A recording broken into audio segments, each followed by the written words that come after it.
Rudolf Steiner. O mistério dos temperamentos. As bases anímicas do comportamento humano. Texto compilado por Englert Fay, a partir de 3 conferências do autor. Tradução de Andrea Hahn. O mistério dos temperamentos. Quando se trata de saber lidar com a vida, temos de auscultar seus mistérios, e estes situam-se detrás do mundo sensível. Uma opinião muito difundida e justificada em todos os campos da vida espiritual humana é a de que o maior enigma do homem, em sua vida física, é o próprio homem. E podemos mesmo dizer que grande parte de nossa atividade científica, de nossa maneira de pensar e outros muitos modos de refletir do ser humano ocupa-se em decifrar esse enigma do homem, em chegar a conhecer um pouco em que consiste a essência da natureza humana. As ciências naturais e a ciência espiritual procuram, a partir de diferentes enfoques, resolver esse grande mistério encerrado na palavra homem. No fundo, toda pesquisa séria das ciências naturais procura alcançar seu objetivo final na reunião de todos os processos naturais, a fim de compreender o conjunto das leis físicas externas. E toda a ciência espiritual procura, por isso, as fontes da existência, para entender, para decifrar a essência e a destinação do ser humano. Se é, então, indiscutivelmente certo que o maior enigma do homem é em geral o próprio homem, pode-se dizer que perante a vida esta afirmação ainda pode ser aprofundada e que, por outro lado, é preciso ser sempre ressaltada a sensação e o sentimento que cada um de nós tem em cada encontro com outra pessoa, o de que, no fundo, cada ser humano é, por sua vez, um enigma para os outros e para si mesmo, por causa da natureza e da essência peculiar a cada um. Geralmente, porém, quando se fala desse enigma humano tem-se em vista o homem em geral, o homem sem diferenciação com respeito a esta ou aquela individualidade, e certamente nos surgem muitos problemas ao querermos conhecer o homem no que é de geral em sua essência. Hoje, porém, não nos ocuparemos do enigma geral da existência, mas sim do enigma, não menos significativo para a vida, que cada ser humano nos propõe ao nos defrontarmos com ele. Pois quão infinitamente diversos são os homens em seu âmago mais profundo. Ao observar a vida humana com olhar abrangente, devemos ficar especialmente atentos a este enigma individual do ser humano, porque toda a nossa vida social, o nosso comportamento de pessoa para pessoa deve depender mais de como, em cada caso isolado, somos capazes de aproximar-nos, não só com a razão, mas com o sentimento e a sensibilidade, desse enigma único que é cada homem com quem cruzamos muitas vezes todos os dias e com quem frequentemente temos de lidar. Como é difícil compreender com clareza os diferentes aspectos das pessoas com quem nos defrontamos, e quantas coisas dependem, na vida, da clara compreensão que temos das pessoas com que entramos em contato. Só paulatinamente é que nos podemos aproximar da solução do enigma totalmente individual do ser humano, enigma esse do qual cada pessoa nos mostra uma particularidade, pois existe um grande espaço entre o que chamamos de natureza humana em geral e aquilo com que nos deparamos em cada homem em particular. A ciência espiritual, ou, como se costuma chamá-la hoje, antroposofia, tem uma tarefa especial em relação a esse enigma individual que é o homem. Não só porque nos deve esclarecer sobre o que é o homem de um modo geral, mas também porque deve constituir um conhecimento que penetre em nossa vida cotidiana imediata, em todas as nossas sensações e em todos os nossos sentimentos. Assim como nossos sentimentos e sensações têm sua mais bela expressão no procedimento para com o próximo, também o fruto da ciência espiritual, do conhecimento da ciência espiritual, mostra-se em sua forma mais bela na compreensão que, graças a tal conhecimento, adquirimos de nossos semelhantes. Segundo a ciência espiritual ou antroposofia, quando, na vida, nos defrontamos com um ser humano, devemos sempre levar em consideração que o que podemos perceber dele exteriormente é apenas uma parte, um membro, ou parcela, da entidade humana. Uma visão superficial, materialista do homem certamente considera como sendo o homem todo só o que percebemos dele externamente, e mais o intelecto ligado a essa percepção externa. A ciência espiritual, porém, mostra-nos que a entidade humana é algo muito, muito complexo. E muitas vezes, quando nos aprofundamos nessa complexidade da natureza humana, podemos também ver cada indivíduo sob uma luz correta. A ciência espiritual deve indicar-nos o cerne mais íntimo do homem, do qual podemos ver com os olhos e tocar com as mãos apenas a expressão externa, ou envoltório externo. E podemos ter a esperança de também chegarmos a aprender a compreender o aspecto exterior quando pudermos penetrar no interior espiritual. E aí, no grande espaço existente entre o que se chama de natureza humana em geral e o que se nos defronta em cada ser humano em particular, vemos também muita coisa semelhante em grupos humanos inteiros. A essas semelhanças pertencem as qualidades da entidade humana que hoje constituem o tema de nossas observações, e que normalmente chamamos de temperamento do homem. Basta pronunciarmos a palavra temperamento para vermos que existem tantos enigmas quanto pessoas. Dentro dos tipos básicos, dos matizes básicos, temos uma tal multiplicidade e diversidade entre os homens que bem se poder dizer ser dentro da tendência básica característica da natureza humana denominada temperamento que se expressa o verdadeiro enigma da existência. E é quando o enigma intervém na vida prática imediata que o matiz básico da natureza humana desempenha seu papel. Quando nos defrontamos com uma pessoa, sentimos que alguma coisa dessa tendência básica vem ao nosso encontro. Por isso, só podemos esperar que a ciência espiritual tenha o necessário a dizer também sobre a essência dos temperamentos, porque, mesmo tendo de admitir que os temperamentos brotam do íntimo do homem, eles se expressam exteriormente nele em tudo que nos aparece diante dos olhos. O enigma humano, porém, não é decifrado pela observação exterior da natureza. Só podemos aproximar-nos da coloração peculiar da essência humana quando sabemos o que a ciência espiritual tem a dizer sobre o homem. No fundo, a verdade é que todo homem se nos apresenta com seu temperamento próprio. Entretanto, podemos distinguir determinados grupos de temperamentos. Referimos-nos, segundo o aspecto principal, aos 4 temperamentos humanos: o sanguíneo, o colérico, o fleumático e o melancólico. E mesmo que essa divisão não seja bem exata, no caso de a aplicarmos a indivíduos isolados, os temperamentos, em cada indivíduo, estão mesclados das maneiras mais diversas, de modo a só podermos dizer que nestes ou naqueles aspectos de uma pessoa predomina este ou aquele temperamento. Mesmo assim, dividamos genericamente as pessoas em 4 grupos, segundo seus temperamentos. O próprio fato de que o temperamento do homem se mostra, por um lado, como algo tendente ao individual, como algo que faz serem os homens diferentes uns dos outros, e por outro lado os reúne novamente em grupos, provando-nos que o temperamento deve ser algo ligado tanto ao mais íntimo cerne da essência humana como à natureza humana em geral. Portanto, o temperamento do homem é algo que aponta para 2 direções. E por isso, se quisermos descobrir o segredo, por um lado será necessário nos perguntarmos, até que ponto o temperamento indica o que existe na natureza humana em geral e, por outro lado, como é que ele aponta para o cerne da entidade humana, para o verdadeiro âmago do homem. Ao formularmos essa pergunta, é natural que a ciência espiritual nos pareça competente para dar os esclarecimentos, já que nos deve levar ao mais íntimo cerne da entidade humana. Sempre que na Terra nos defrontamos com um homem, ele se nos apresenta como fazendo parte de uma generalidade, por outro lado, como uma entidade independente.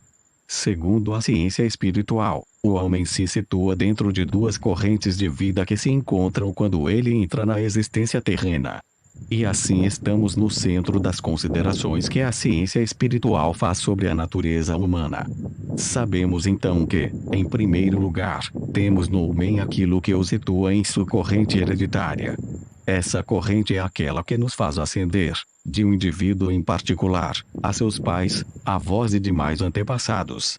Ela mostra as qualidades que ele herdou de pai, mãe, avós, antecedentes e assim por diante. E essas características ele as transmite novamente a seus descendentes. Aquilo que flui dos antepassados para cada indivíduo é denominado, na vida e na ciência, como características e qualidades herdadas. O homem, portanto, situa-se no que podemos chamar de corrente hereditária, e é sabido que ele carrega consigo, até no âmago de seu ser, qualidades que devemos considerar como derivadas da hereditariedade. Há muita coisa que pode ser esclarecida a respeito do homem quando, por assim dizer, conhecemos seus ancestrais.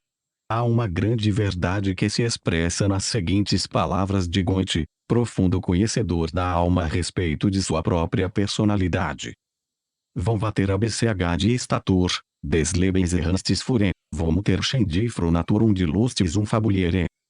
De meu pai tenho a estatura, e a séria conduta na vida, da mãezinha a natureza alegre e o prazer de fabular. Vemos aí como Goethe, esse grande conhecedor do ser humano, precisa remeter-se às qualidades morais quando quer referir-se às qualidades herdadas. Tudo o que encontramos nos descendentes como proveniente dos antepassados nos esclarece, num determinado aspecto, a respeito de um indivíduo em particular, mas só num determinado aspecto. Aquilo que ele herdou de seus pais só nos mostra um lado da entidade humana. Uma concepção materialista atual gostaria, certamente, de procurar tudo o que é possível e imaginável a respeito do homem em sua corrente hereditária, gostaria até mesmo de fazer provir da hereditariedade a essência espiritual do homem, as qualidades espirituais do homem, e não se cansa de explicar que até as qualidades geniais de uma pessoa se tornam explicáveis quando se encontram vestígios, indícios delas neste ou naquele ancestral. Tal concepção quer, por assim dizer, considerar a personalidade humana como a soma do que se encontra distribuído nos antepassados. Quem penetrar mais profundamente na natureza humana perceberá que, além das características herdadas, encontramos em cada pessoa algo que só podemos classificar dizendo, isso é o que é de mais inerente a alguém. Não podemos dizer, mesmo após exaustiva observação, que esse algo proviene desse ou daquele antepassado. Aqui a ciência espiritual entra em cena e nos diz o que tem a dizer sobre isso. Hoje só podemos traçar um esboço a respeito, apenas esboçar os resultados da ciência espiritual. A ciência espiritual nos diz que o homem realmente está dentro de uma corrente que podemos chamar de corrente da hereditariedade, das características herdadas. A isso, porém, ainda se acrescenta, nele, algo diferente, que é o mais íntimo cerne espiritual da entidade humana. Assim, aquilo que o homem trouxe do mundo espiritual une-se com o que o pai, a mãe, os antepassados lhe podem dar. Com o que flui dentro da corrente das gerações une-se algo distinto, que não provém dos ascendentes diretos do homem, os pais, e nem dos antepassados, mas sim de outras regiões, algo que venha de existência em existência. Por um lado, dizemos que isto ou aquilo o ser humano obtém de seus antepassados. Quando, porém, observamos um ser humano se desenvolvendo desde sua infância, vemos que do cerne de sua natureza se desenvolve o que é fruto de vidas anteriores, nunca podendo ter sido herdado de seus antepassados. Aquilo que vemos no homem ao penetrarmos no fundo de sua alma, nós só podemos explicá-lo quando conhecemos uma grande e abrangente lei que, na verdade, é apenas a consequência de muitas leis naturais. Essa lei, hoje em dia muito rejeitada, é a lei das repetidas vidas terrenas. Isso nada mais é senão o caso especial de uma lei universal geral, a lei da reencarnação, da sucessão de vidas. Isto não parece tão paradoxal quando refletimos sobre o seguinte: observemos um mineral sem vida, um cristal de rocha. Ele tem uma forma regular. Se é destruído, nada resta de sua forma que possa passar para outros cristais de rocha. O novo cristal nada recebe de sua forma. Quando ascendemos do mundo mineral ao vegetal, torna-se claro que uma planta não se pode originar da mesma lei que rege o cristal de rocha. Uma planta só pode surgir quando provém de uma planta-mãe, de uma planta ancestral. Neste caso, a forma é conservada e transferida para o outro ser.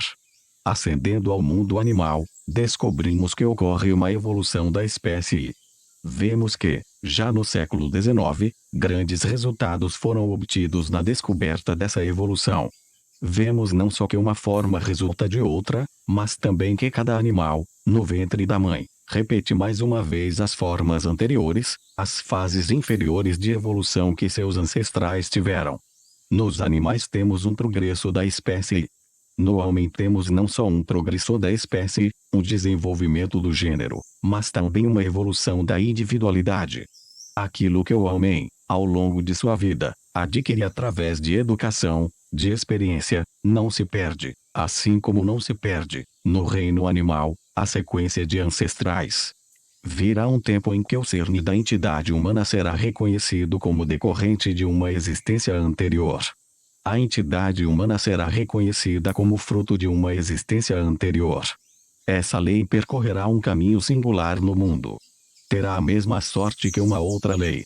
As resistências a que essa teoria terá de se acostumar serão vencidas, assim como foram superadas as opiniões, de eruditos dos séculos passados, de que um ser vivo poderia surgir de um ser não vivo.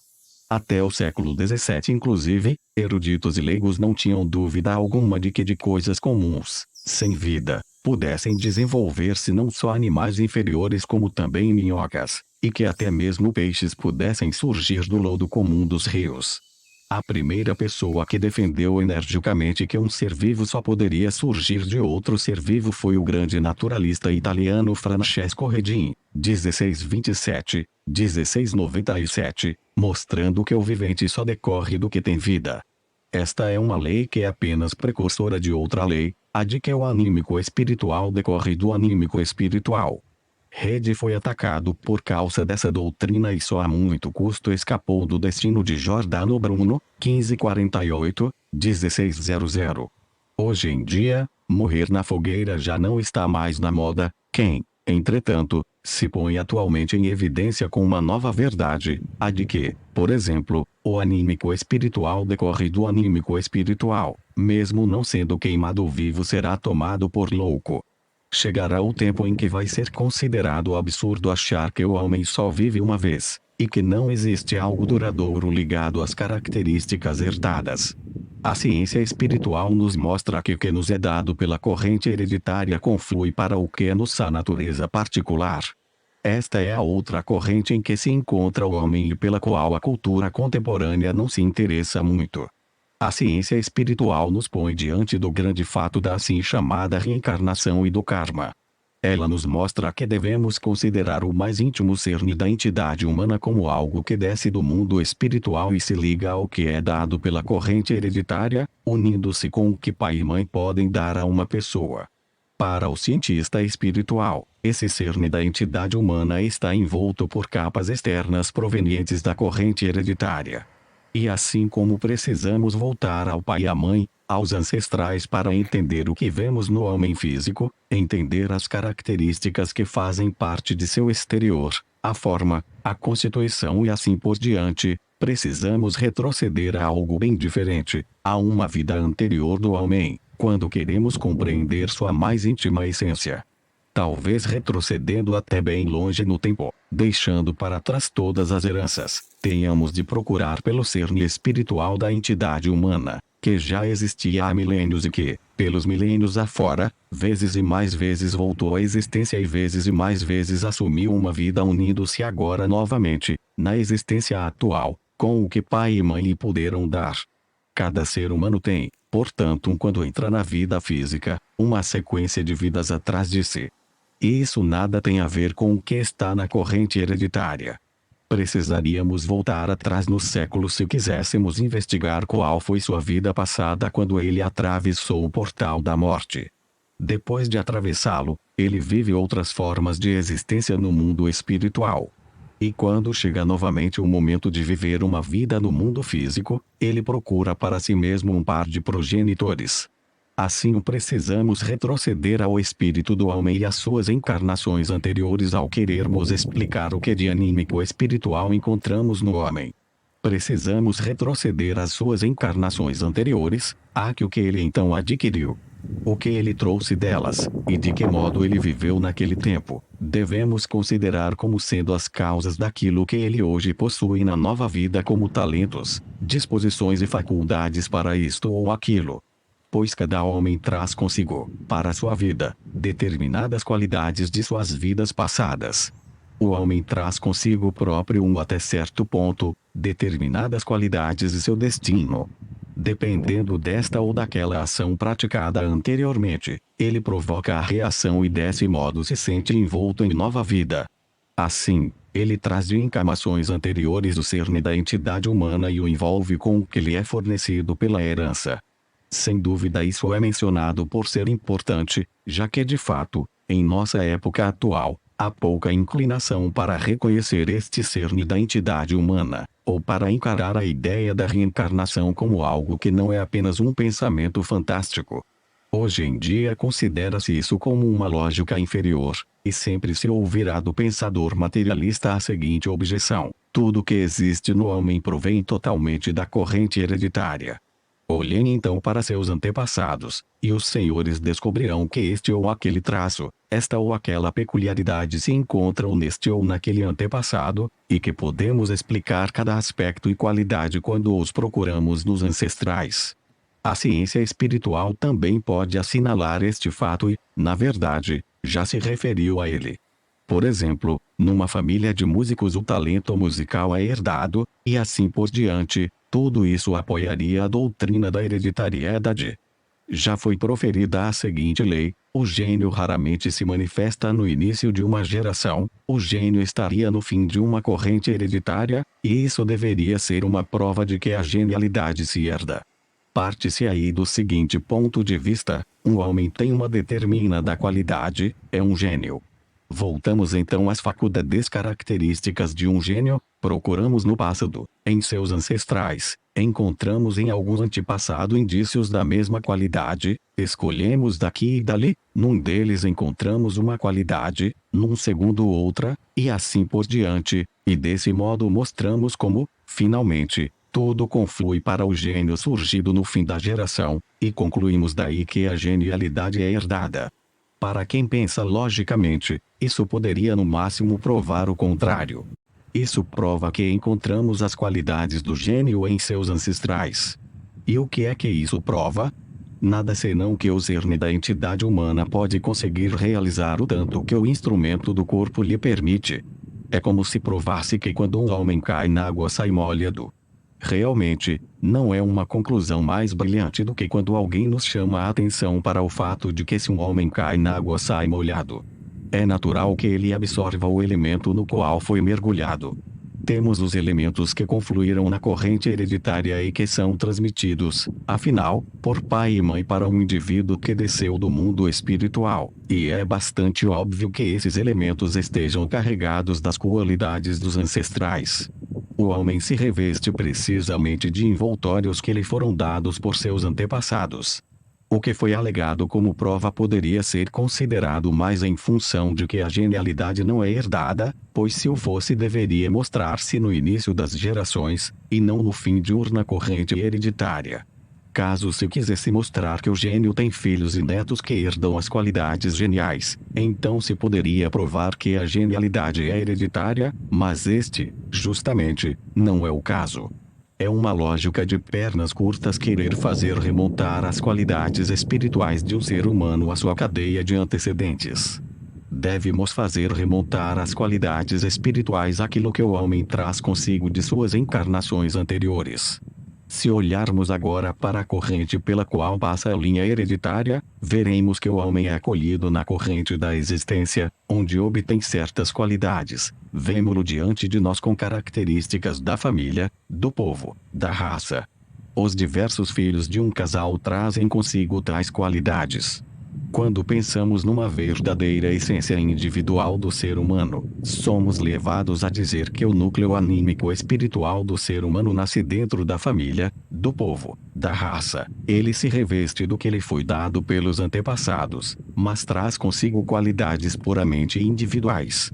Assim, somos levados a indagar como se estabelece a harmonia entre o núcleo essencial do ser humano, que talvez tenha adquirido há muitos séculos esta ou aquela qualidade, e a capa externa que agora o envolve e que traz consigo as características da família, do povo, da raça e assim por diante. Pode nisto existir uma harmonia. Não se tratará de algo individual no sentido mais elevado, que é trazido com o homem e não contradiz o que é herdado?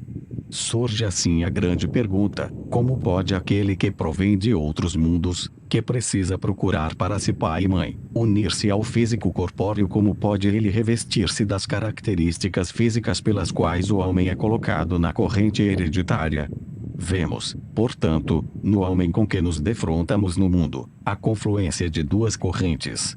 Por um lado, vemos nele o que ele recebe de sua família, por outro lado, o que é desenvolvido a partir da essência mais íntima do ser humano, uma quantidade de predisposições, qualidades, aptidões interiores e destino exterior.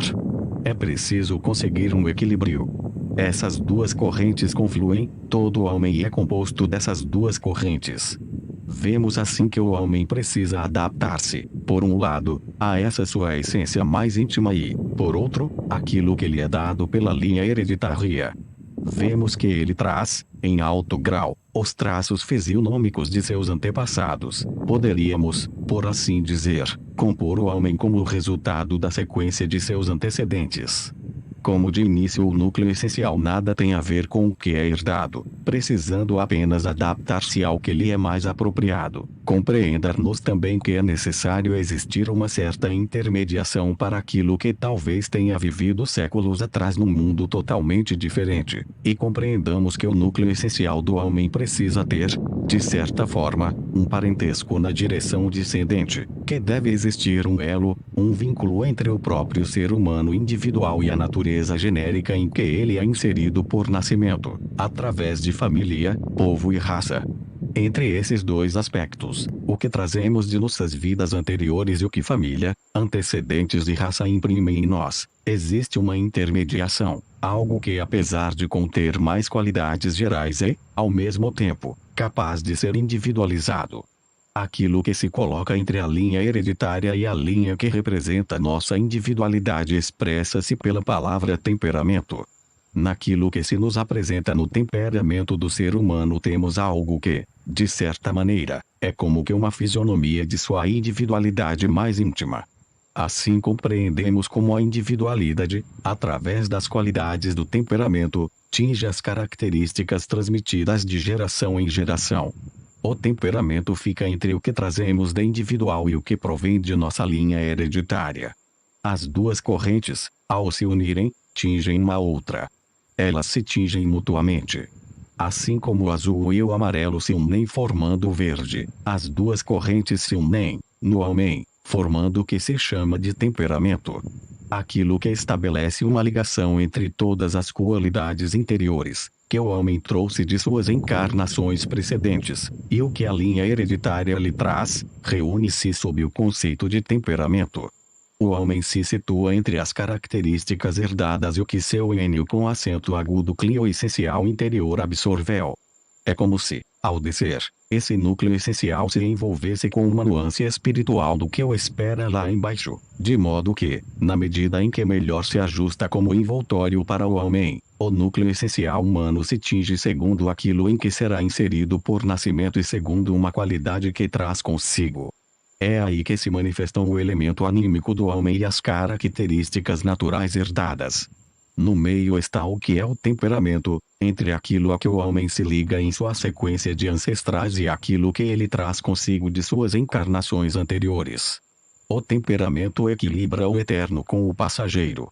Esse equilíbrio ocorre conforme entram em relação uns com os outros, de forma bem definida, o que conhecemos como membros da natureza humana.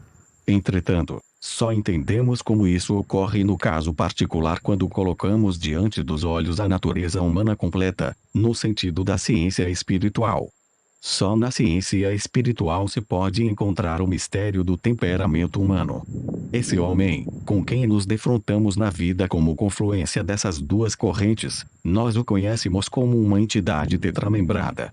De modo que podemos dizer, quando contemplamos o homem completo, que esse homem completo consiste em corpo físico, corpo etérico ou das forças plasmadoras, corpo astral e eu. Então, em primeiro lugar, para a ciência espiritual, no corpo que nossos sentidos exteriores podem perceber no homem, no único corpo que um pensar materialista reconhece, temos apenas um membro da entidade humana, o corpo físico, que o homem tem em comum com o reino mineral. O conjunto das leis físicas, aquilo que o homem tem em comum com toda a natureza exterior, a soma das leis químicas e físicas, isso na ciência espiritual denominamos corpo físico. Acima desse, porém, reconhecemos membros superiores suprassensíveis da natureza humana, que são igualmente tão reais e essenciais quanto o corpo físico externo. Como primeiro membro suprassensível, é parte integrante do homem o corpo etérico, que fica unido ao corpo físico durante toda a vida. É na morte que ocorre a separação de ambos. Este segundo membro da natureza humana, corpo etérico ou vital, como é chamado na ciência espiritual, poderíamos também chamá-lo corpo do sistema glandular, já não é visível aos nossos olhos exteriores, como tampouco são as cores para o cego de nascença. Mas ele existe, realmente existe, e é perceptível aquilo que Goethe chama de olhos do espírito, sendo até mesmo mais real que o corpo físico externo, por ser um construtor, um plasmador do corpo físico. Durante todo o tempo entre nascimento e morte, este corpo etérico ou vital é um lutador constante contra a decomposição do corpo físico. Todo produto natural mineral, um cristal, por exemplo, é constituído de tal forma que se mantém continuamente por si próprio, através das forças de sua própria substância. Mas não é isso o que ocorre no corpo físico de um ser vivo. Nele as forças físicas atuam de modo tal que destroem a forma da vida, tal como podemos observar depois da morte, quando as forças físicas destroem essa forma da vida. O corpo etérico ou vital luta constantemente para que isso não aconteça durante a vida, para que o corpo físico não siga as leis e as forças físicas e químicas. Como terceiro membro da entidade humana reconhecemos o portador de tudo que é prazer e sofrimento, alegria e dor, instintos, impulsos, paixões, desejos e tudo que de sensações e representações nos comove, até representações do que chamamos de ideais éticos, etc. Isto nós chamamos de corpo astral. Não estranhem esta expressão. Poderíamos chamá-lo também de corpo do sistema nervoso. A ciência espiritual o vê como uma realidade. Justamente esse corpo dos impulsos e desejos não é, para a ciência espiritual, um efeito do corpo físico, mas a causa desse corpo. Ela sabe que esse membro anímico espiritual construiu o corpo físico. Já temos, assim, 3 membros da entidade humana, reconhecendo como sendo o membro mais elevado do homem, que o coloca acima de todos os outros seres e o distingue como o coroamento da criação na Terra, o membro portador do eu humano, que a força da autoconsciência confere ao homem de maneira tão enigmática, mas também tão reveladora. O corpo físico, o homem o tem em comum com todo o meio ambiente visível, o corpo etérico, com as plantas e os animais, o corpo astral, com os animais.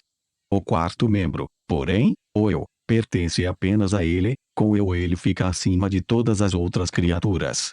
Nós classificamos este quarto membro como sendo o portador do eu, como sendo aquilo que, na natureza humana, capacita o homem a dizer eu de si próprio, a chegar à independência. Aquilo que vemos fisicamente, e que o intelecto que está ligado aos sentidos físicos, pode conhecer, é apenas uma expressão desses 4 membros da entidade humana. Assim, a expressão do eu, do verdadeiro portador do eu, é o sangue em sua circulação. Esta seiva muito especial é a expressão do eu. A expressão física do corpo astral é no homem, por exemplo, entre outras, o sistema nervoso. A expressão do corpo etérico, ou parte dessa expressão, é o sistema glandular, e o corpo físico se expressa nos órgãos sensoriais. Estes 4 membros se nos apresentam na entidade humana. Assim, ao contemplarmos o homem completo podemos dizer que esse homem completo consiste em corpo físico, corpo etérico, corpo astral e eu. O corpo físico, que o homem traz consigo de forma a ser visível aos olhos físicos, visto de início por fora, mostra nitidamente em si mesmo os sinais da hereditariedade. Também as características que vivem no corpo etérico, nesse lutador contra a decadência do corpo físico, fazem parte da corrente hereditária. Agora chegamos ao corpo astral, que por suas características está muito mais ligado ao núcleo essencial do homem. E quando nos dirigimos ao núcleo mais íntimo do ser humano, Ao verdadeiro eu, encontramos o que vai de encarnação a encarnação e que nos parece um mediador interno, irradiando suas qualidades essenciais para o exterior. Pelo fato de terem de ligar-se, esses corpos se adaptam com a entrada do homem no mundo físico. E todos esses 4 membros da natureza humana, o eu, o corpo astral, o corpo etérico e o corpo físico, interagem mutuamente da forma mais diversificada. Um membro sempre exerce influência sobre o outro. Através dessa ação recíproca entre corpo astral e eu, entre corpo físico e corpo etérico, através dessa confluência das duas correntes, surgem na natureza humana os temperamentos. Eles são, portanto, algo que depende da individualidade humana, que se incorpora na linha hereditária geral. Se o homem não pudesse moldar sua essência interior desse modo, todo descendente seria apenas o resultado de seus antepassados. E o que então é formado, o que atua individualizando, é a força do temperamento, aí reside o mistério dos temperamentos. Em toda a natureza humana, todos os diferentes membros essenciais interagem mutuamente, ficando numa atuação recíproca. Pelo fato de as duas correntes confluírem no homem quando este penetra no mundo físico, surge uma mistura variada dos 4 membros essenciais do homem, obtendo um deles, por assim dizer, o domínio sobre os outros e imprimindo neles seu matiz. Conforme predomine especialmente esse ou aquele membro, deparamo-nos com um homem que tem este ou aquele temperamento. Se as forças, ou seja, se os diversos meios de poder de um ou de outro predominam, tendo preponderância sobre os outros, disso depende a coloração típica da natureza humana, que chamamos de verdadeira coloração do temperamento. A essência arquetipicamente eterna do ser humano, a que vai de encarnação a encarnação, é vivida em cada nova encarnação de modo a provocar uma determinada ação recíproca dos 4 membros da natureza humana eu, corpo astral, corpo etérico e corpo físico, e a partir de como esses 4 membros interagem surge o matiz do homem, que chamamos de temperamento. Quando o núcleo essencial do homem houver tingido o corpo físico e o etérico, o que surgirá da tingidura atuará sobre cada um dos outros membros, de modo que a maneira como o homem se nos apresenta com suas características dependerá de estar o núcleo essencial atuando mais fortemente no corpo físico, ou de estar o corpo físico atuando mais fortemente. Segundo sua natureza, o homem poderá influenciar um dos 4 membros, e com a reação nos demais surge o temperamento. Quando o núcleo essencial humano caminha para a reencarnação, por esta particularidade está apto a incorporar um certo excedente de atuação em um ou outro membro essencial. Assim, tanto ele pode incorporar em seu eu um determinado excedente de força como pode, devido a determinadas experiências em sua vida anterior, influenciar com isso seus outros membros. Se por seus destinos o eu do homem se fortalece a ponto de suas forças predominarem na natureza humana tetramembrada e reinar sobre os outros membros, surge o temperamento colérico. Quando ele sucumbe em especial às forças do corpo astral, então atribuímos ao homem um temperamento sanguíneo. Quando o corpo etérico ou vital atua em excesso sobre os outros membros, imprimindo sobremaneira sua natureza ao homem, surge o temperamento fleumático. E quando o corpo físico, com suas leus, é especialmente predominante na natureza humana, de modo que o núcleo essencial não é capaz de superar determinadas durezas desse corpo, trata-se de um temperamento melancólico. É justamente na maneira como o eterno e o efêmero se mesclam que temos a relação dos membros entre si. Também já foi dito que os 4 membros se expressam externamente no corpo físico. Temos, assim, uma grande parte do corpo físico como uma expressão imediata do princípio vital físico do homem. O corpo físico, como tal, só se expressa no corpo físico, é por isso que, no melancólico, é o corpo físico que dá a tonalidade exterior. Assim, temos de considerar o sistema glandular como a expressão física do corpo etérico. O corpo etérico se expressa fisicamente no sistema glandular. Por esse motivo, no fleumático é o sistema glandular que confere a tonalidade ao corpo físico. O sistema nervoso, na verdade, a parte ativa dele, temos de considerar como a expressão física do corpo astral. O corpo astral encontra sua expressão física no sistema nervoso, por isso, No sanguíneo é o sistema nervoso que imprime a nota ao corpo físico. O sangue, em sua circulação, a força de pulsação do sangue, é a expressão do verdadeiro eu. O eu se expressa na circulação sanguínea, pela atuação predominante do sangue, é através do sangue ígneo, veemente, que ele se manifesta de modo especial. Detalhando mais sutilmente a relação existente entre o eu e os outros membros do homem, suponhamos que o eu exerça um domínio, exerça um poder especial sobre a vida das sensações e representações, sobre o sistema nervoso. Suponhamos que no homem tudo provenha de seu eu, que tudo que ele sente com intensidade porque seu eu é forte, e então chamamos isso de temperamento colérico. Assim, tudo que caracteriza o eu atuará como a qualidade preponderante. É por isso que no colérico prevalece o sistema sanguíneo. O temperamento colérico se mostrará atuante num sangue com pulsação vigorosa. Com isso o elemento de força entra em cena no homem, pelo fato de ter uma influência especial sobre seu sangue. Num homem assim, em quem espiritualmente o eu e, por assim dizer, fisicamente o sangue é atuante, vemos a força mais íntima manter sua organização com robustez e energia. E ao se defrontar assim com o mundo exterior, ele desejará fazer valer a força de seu eu. Essa é a consequência desse eu. Com isso o colérico se comporta como um homem que quer impor o seu eu em todas as circunstâncias. Da circulação do sangue deriva toda a agressividade do colérico, tudo que está relacionado com a natureza volitiva forte do colérico. Quando no homem prepondera o corpo astral, a expressão física estará nas funções do sistema nervoso, esse instrumento do sobe e desce de sensações e sentimentos ondulantes. E o que o corpo astral realiza é a vida em pensamentos, imagens, de modo que o homem, se agraciado com o temperamento sanguíneo, terá a disposição de viver no sobe e desce de sensações e sentimentos ondulantes, nas imagens de sua vida de representações. É preciso que fique clara para nós a relação do corpo astral com o eu. Entre o sistema nervoso e o sanguíneo atua o corpo astral. Assim, pode-se quase pegar com as mãos o modo de ser dessa relação.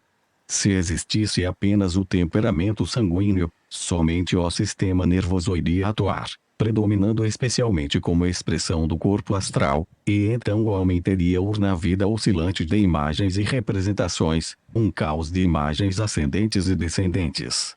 Ele estaria entregue a todas as flutuações, de sensação em sensação, de imagem em imagem, de representação em representação. Algo assim ocorre quando o corpo astral é predominante, portanto, no sanguíneo, que de certa maneira está entregue a sensações, imagens flutuantes, já que nele o corpo astral e o sistema nervoso prevalecem. O que não permite que as imagens se mesclem fantasiosamente são as forças do eu. E só pelo fato de estas estarem subjugadas pelo eu é que surgem a harmonia e a ordem.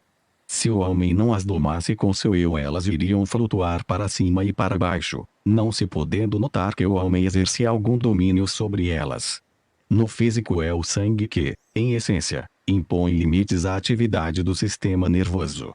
A circulação sanguínea, o sangue que flui no homem é o que, por assim dizer, põe freio no que se expressa no sistema nervoso. Ele é o refreador da vida flutuante de sensações e sentimentos, é o domador da vida nervosa. Seria ir longe demais eu lhes mostrar, em todos os detalhes, como o sistema nervoso e o sangue estão relacionados, e como o sangue é o refreador dessa vida representativa. O que acontece quando o domador não está, quando o ser humano está anêmico, quando lhe falta sangue? Sem entrar em questões psicológicas mais sutis, os senhores podem concluir, a partir do simples fato de que, quando o sangue do homem se torna ralo, isto é, quando lhe faltam glóbulos vermelhos, ele está facilmente entregue ao vai-vem desenfreado de toda a sorte de imagens fantásticas, até a ilusão e as alucinações. Os senhores podem concluir que o sangue é o domador do sistema nervoso.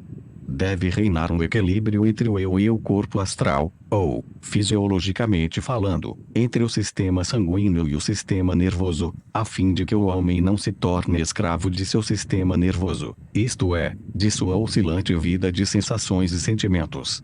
Se o corpo astral tem uma atuação um tanto excessiva, se há um predomínio do corpo astral e de sua expressão, o sistema nervoso, que o sangue, na verdade, refreia, mas sem poder levar a um estado de equilíbrio completo, dá-se então aquele caso específico em que a vida humana se apresenta de modo a um homem sentir, por alguma coisa, um interesse efêmero que ele transfere rapidamente para uma outra, não conseguindo deter-se numa coisa só.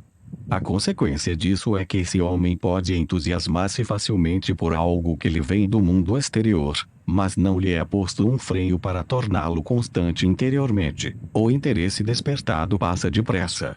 Nesse entusiasmo súbito e nessa passagem fugaz de uma coisa para outra vemos a expressão do corpo astral predominante, o temperamento sanguíneo.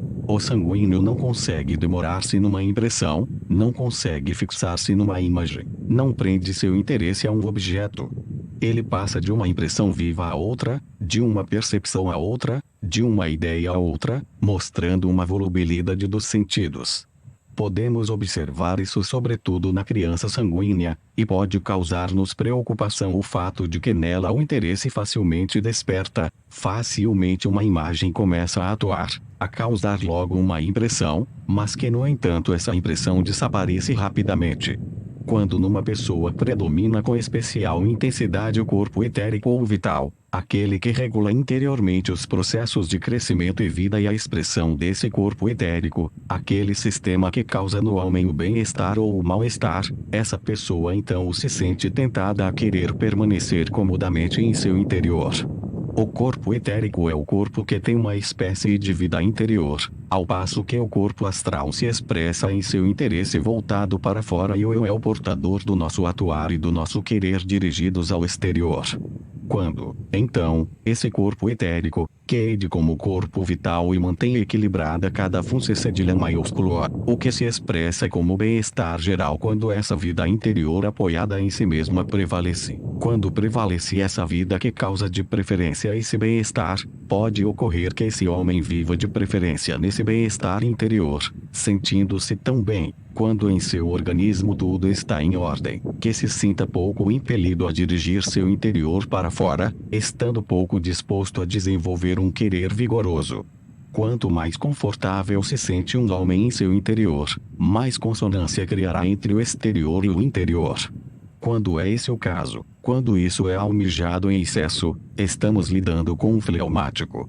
No melancólico vimos que corpo físico, ou seja, o membro mais denso da entidade humana, torna-se senhor dos outros. O homem deve ser senhor de seu corpo físico tal como deve ser senhor de uma máquina caso queira utilizá-la. Entretanto, sempre que esse membro mais denso se torna o senhor, o homem sente que não pode dominá-lo, não consegue manejá-lo, pois o corpo físico é o instrumento que o homem deve dominar através de seus outros membros superiores. Só que agora esse corpo físico domina, opõe resistência aos outros. Nesse caso, o homem fica tão incapaz de usar plenamente seu instrumento físico que os outros membros sofrem uma inibição, surgindo uma desarmonia entre o corpo físico e os demais. Assim se apresenta o sistema físico, que está endurecido, quando atua em excesso. O ordem não pode tornar móvel o que deveria. O homem interior não tem poder sobre seu sistema físico, ele sente obstáculos internos. Estes se põem em evidência quando ele precisa desviar toda a sua força para esses obstáculos interiores. O que não pode ser dominado é o que causa sofrimento e dor, isso faz com que o homem não possa ver o mundo circundante de modo despreocupado. Essa dependência cria uma fonte de aflição interior, que ele sente como dor e contrariedade, como disposição cedilha maiúsculo ou tristonha. Somos muito facilmente tocados dolorosa e sofridamente pela vida.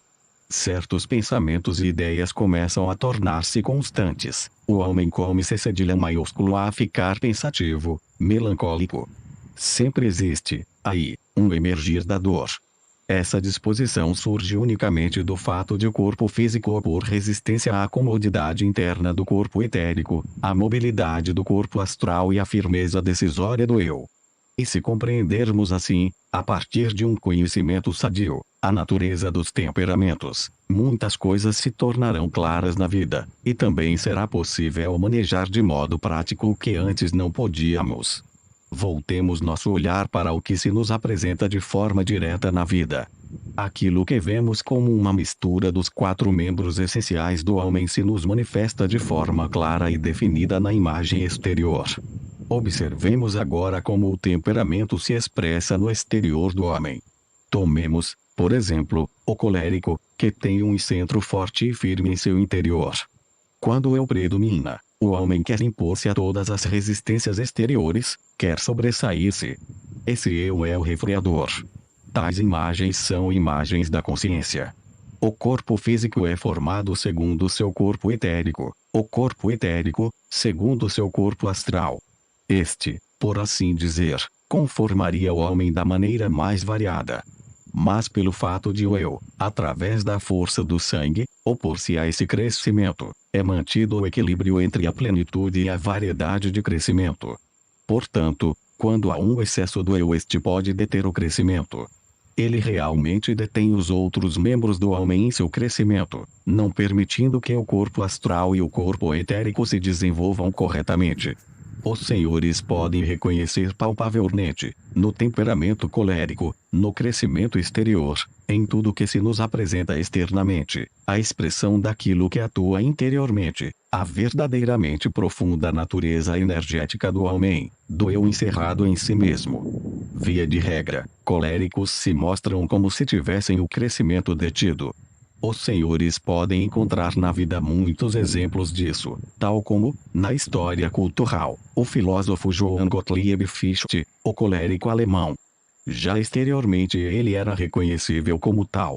Fichte tinha a aparência externa de quem tivesse sido refriado em seu crescimento. Ele revelava assim, nitidamente, que os outros membros essenciais haviam sido detidos pelo excesso de eu. Não é o corpo astral, com sua capacidade plasmadora, que predomina, mas sim o eu, o refreador, o limitador das forças formativas. Por isso vemos, via de regra, neste homem de vontade altamente vigorosa, em que o eu pôs um freio à livre força formadora do astral, uma figura pesada, baixa. Tomemos um outro exemplo clássico de colérico, Napoleão, o pequeno caporal, que permaneceu tão pequeno porque o eu deteve os outros membros essenciais. Os senhores têm aí o protótipo do crescimento detido do colérico.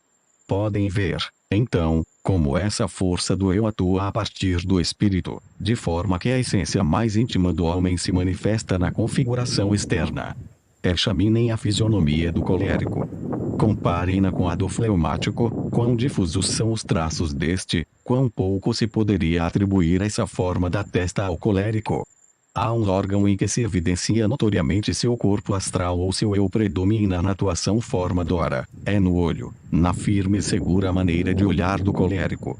Via de regra, vemos como essa fulgurante luz eterna, que vira tudo luminosamente para o interior, às vezes se expressa em olhos negros como o carvão devido a uma certa lei, pelo fato de o colérico exercer essa atração para o interior com a força do eu. Ele não deixa ao corpo astral a possibilidade de colorir o que em outros homens é colorido.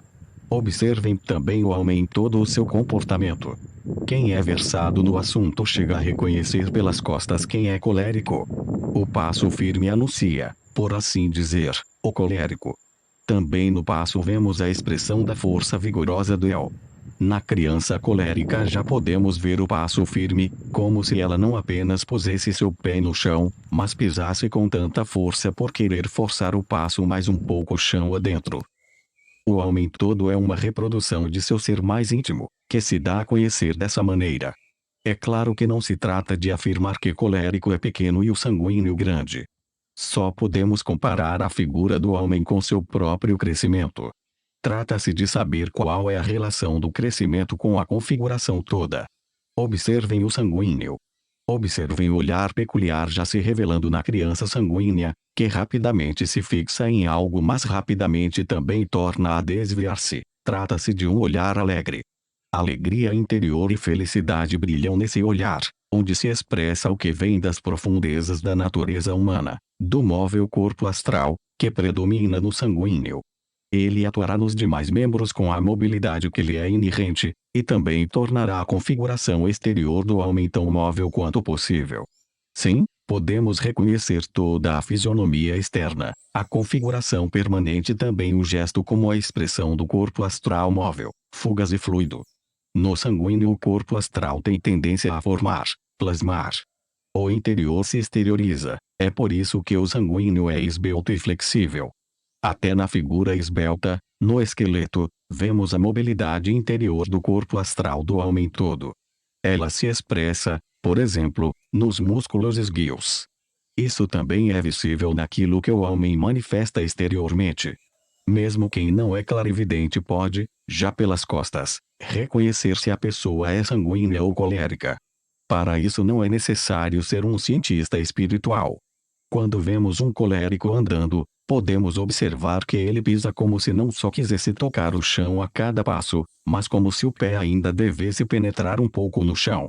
No sanguíneo, ao contrário, temos um andar leve e saltitante. No andar saltitante, dançante da criança sanguínea, vemos a expressão do móvel corpo astral. O temperamento sanguíneo se distingue com especial vigor na idade infantil. Vejam como aí a plasticidade se manifesta.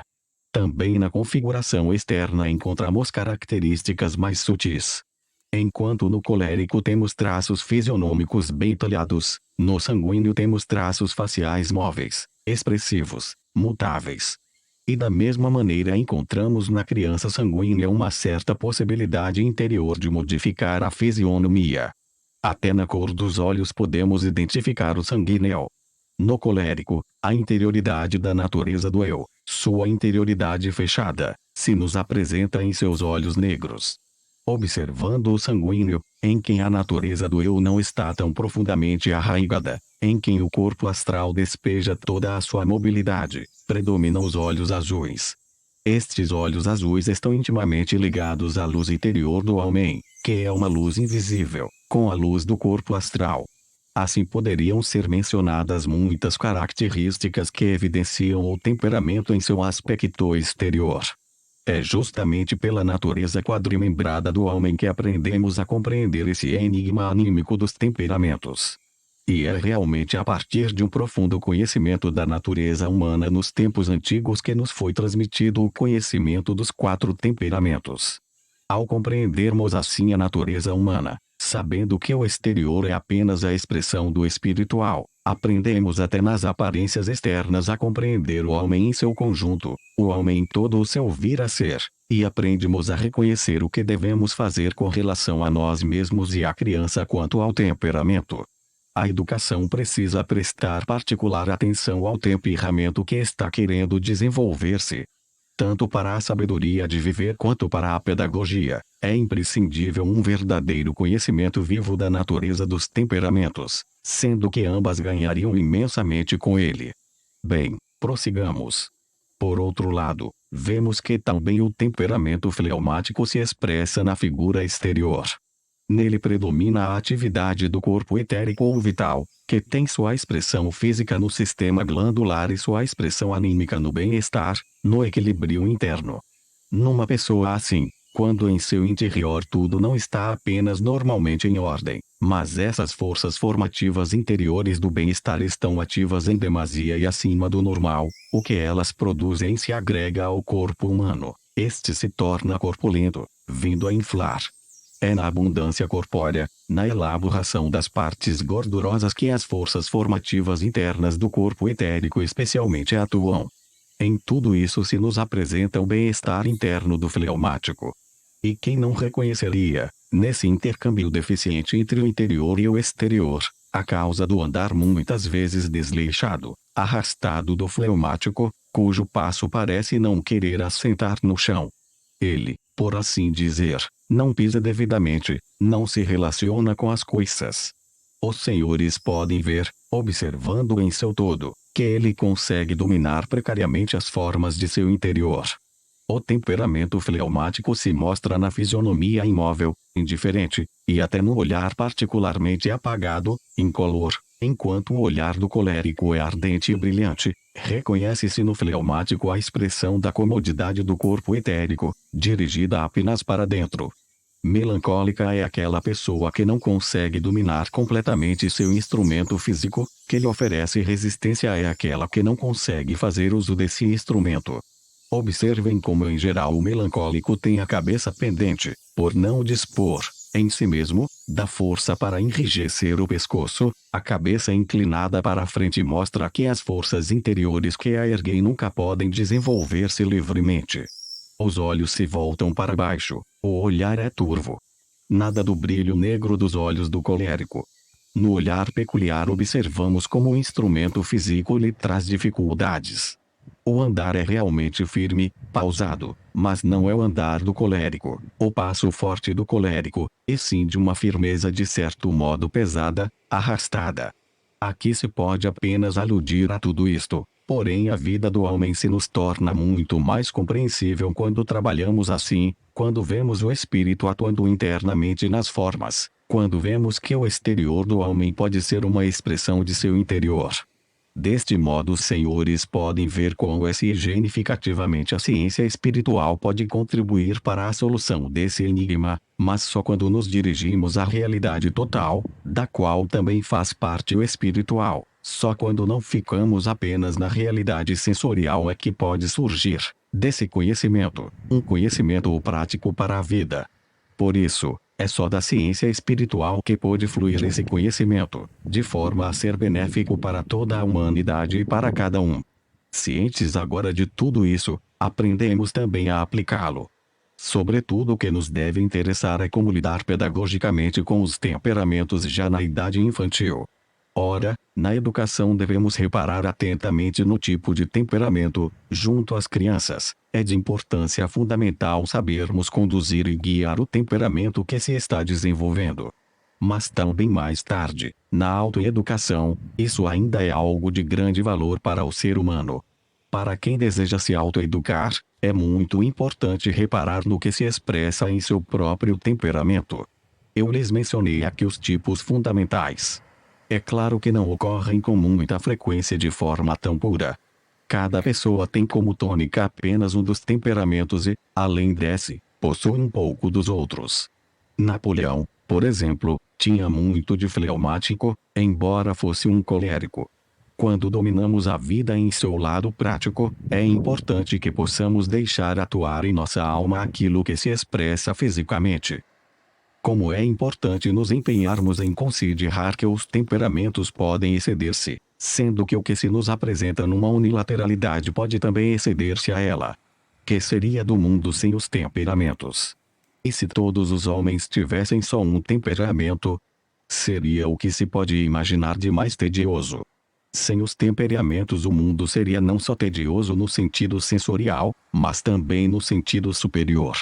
Toda a multiplicidade, a beleza e toda a riqueza da vida são possíveis somente graças aos temperamentos. Acaso não vemos como toda a grandiosidade da vida pode ser realizada justamente graças à unilateralidade dos temperamentos, e como estes podem exceder-se na unilateralidade? Não nos causa preocupação a criança, por vermos que colérico chega a desviar-se até a maldade, o sanguíneo até a frivolidade, o melancólico até a depressão, e assim por diante. Não será especialmente na questão educacional e também na autoeducação que o conhecimento e a apreciação do temperamento têm valor fundamental para o educador. Não podemos cair na tentação de subestimar o valor do temperamento só por ser ele uma qualidade unilateral. Na educação, não se trata de igualar, de nivelar os temperamentos, e sim de conduzi-los pelos caminhos corretos.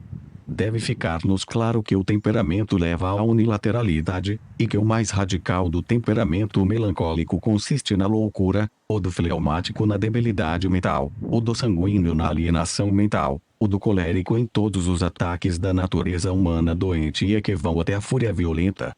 Através do temperamento é ativada muita bela multiplicidade, pois os opostos se atraem. Desse modo, no entanto, é muito fácil o endeusamento da unilateralidade do temperamento causar danos no período entre o nascimento e a morte. Em cada temperamento existe justamente um perigo pequeno e um grande de degeneração. No colérico existe, na juventude, o perigo de seu eu ser moldado pela natureza irascível, sem que a pessoa consiga dominar-se. Este é o perigo menor. O perigo maior é a obsessão, que, partindo do eu, quer perseguir um único objetivo, seja ele qual for. No temperamento sanguíneo, o perigo menor é que a pessoa possa cair na volubilidade. O perigo maior é os altos e baixos em que as sensações oscilam virem resultar em alienação mental. O perigo menor do fleumático é a falta de interesse pelo mundo exterior. O perigo maior é a idiotia, a debilidade mental. O perigo menor do temperamento melancólico é a depressão, a possibilidade de que o homem não supere o que emerge do próprio interior, e o perigo maior é a loucura. Quando nos apercebemos de tudo isso, vemos que no guiar e conduzir dos temperamentos reside uma tarefa tremendamente importante da prática da vida. É importante, para o educador, poder perguntar a si mesmo: que faria você, por exemplo, com uma criança sanguínea? E então temos de tentar aprender, a partir do conhecimento de toda a essência do temperamento sanguíneo, como proceder.